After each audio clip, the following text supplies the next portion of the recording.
Só que tem uma matéria muito legal aqui no UOL, que é uma matéria do Alexandre Araújo, do Bruno Brás e do Igor Siqueira, falando sobre um dos trunfos do John Textor, além da grana, é claro, que é o scout do Botafogo.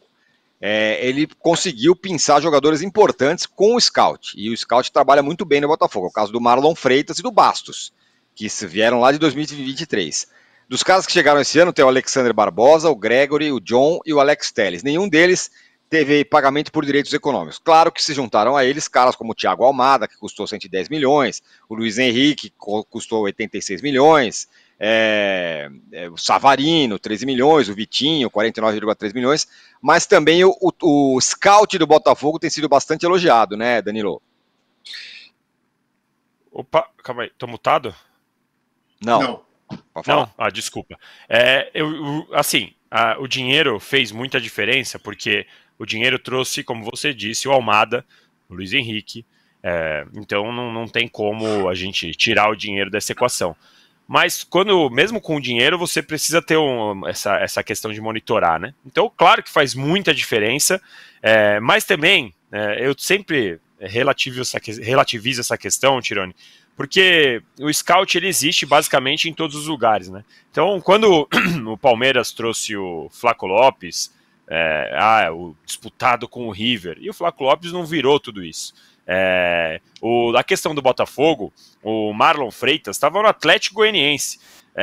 Quantas contratações desse estilo, né? O destaque do Atlético Goianiense, o destaque do Cuiabá, o destaque de times ali da parte de baixo da tabela que chegam em outras equipes e acabam não virando, né? Então a gente vai ter esse exemplo em todas as equipes. O Botafogo ele teve o mérito de achar esses jogadores que conseguiram o título, mas o principal para mim ainda segue sendo a parte financeira, por conta do Almada, por conta do Luiz Henrique, que são os caras que potencializam esses jogadores que foram achados aí, né, no caso. O Bastos é um cara da Angola, mas que também já tinha passado pela Lazio. O Barbosa é um zagueiro que jogou no Paraguai, né, mas que também ele chegou aqui, ele joga lá, forma uma dupla de defesa maravilhosa, e aí tem o John, que a gente já conhecia do Inter e do Santos, que já tinha até disputado final de Libertadores, estava lá na Espanha e sempre foi um bom goleiro. Então, claro que o scout é muito importante, mas o principal é quando dá certo, é quando o time encaixa. E tem o Arthur Jorge nesse meio também,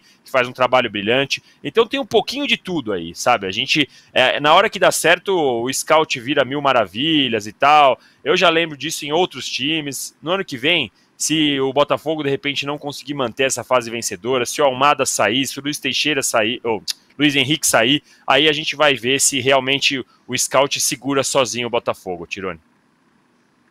Olha, tem outra coisa também sobre scout, Casão, e aí vou passar a bola para você. Claro que é muito legal o scout, mas também eu acho que é a junção das duas coisas, grana e scout. E vou dar um exemplo aqui, o Adrielson. O São Paulo tentou contratar o Adrielson, só que o São Paulo não tem dinheiro para contratar nem o Zezinho da esquina. Aí chegou lá, oi Adrielson, quero contratar você. O Botafogo chegou, não, quem quer sou eu e vou te pagar o triplo. Beleza, vai embora, vai pro Botafogo. Então tem isso, né? Você pode até ter um bom scout, mas se você não tem a grana ali na hora para investir, também não adianta nada. Eu acho que é uma junção das duas coisas. Um dinheiro bem gasto. Você gastou bem o dinheiro. O scout, eu acho que é relativo, tá? É muito relativo. Você tem que ver se o cara... Você não vai contratar o scout, porque o scout é porque o cara já fez. Você vai contratar um cara para ele fazer. Então, eu acho que a coisa mais importante é você aplicar o seu dinheiro certo.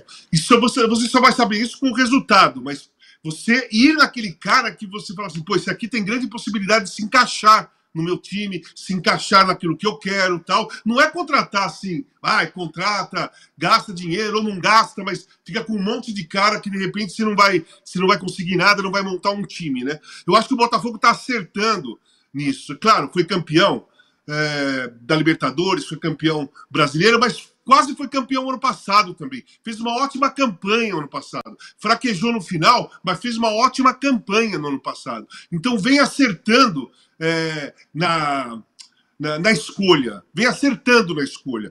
O dinheiro ajuda você concluir a escolha. Mas eu acho que observar para a escolha, olhar um pouquinho o scout, mas olhar mais o perfil do cara para ver se encaixa naquilo que você quer, né? Porque, por exemplo, tudo bem, tem o scout do Barbosa, do Basso, do Adrielson e tal, mas olha como a defesa, antes tinha o Cuesta, né? Olha como a defesa do Botafogo ela é formada por jogadores com estilos parecidos, com porte físico parecido, com jogada aérea forte, tanto na defesa quanto no ataque. Então, a questão, estou dando um exemplo da defesa, né? Miolo de zaga do Botafogo foi por escolha de característica dos jogadores. Pegaram 4 caras parecidos, com os mesmos estilos. Claro, um pouco mais técnico, outro menos técnico, um dá mais pancada, outro dá menos, mas o porte físico é o mesmo e a força, a jogada aérea é a mesma. Então, o Botafogo está indo, olhando o scout, tendo dinheiro, mas eu acho que o principal está sendo a característica do jogador para aquilo que eles querem. Boa. Olha, só para dar um exemplo da evolução do elenco do Botafogo nos últimos tempos, com scout ou sem scout, o atacante do Botafogo, 2 temporadas atrás, quando o Botafogo voltou da segunda divisão, era o Erisson, que depois jogou no São Paulo. Depois virou o Tiquinho, e agora é o Igor Jesus. Olha a diferença de nível dos jogadores, né? Entre do Erisson para o Igor Jesus, passando pelo Tiquinho no meio. Vai dar um exemplo da mudança de perfil e de categoria do... Mas você vê que o Tiquinho e o Igor Jesus são similares. Sim, até o Erisson é um jogador forte, é que o Erisson é menos técnico, né? Não, então, o Erisson é força. Mas o Tiquinho e o Igor Jesus são centroavantes de movimentação, que sai pro jogo, não fica na área. É um estilo. Sim, perfeito. Isso.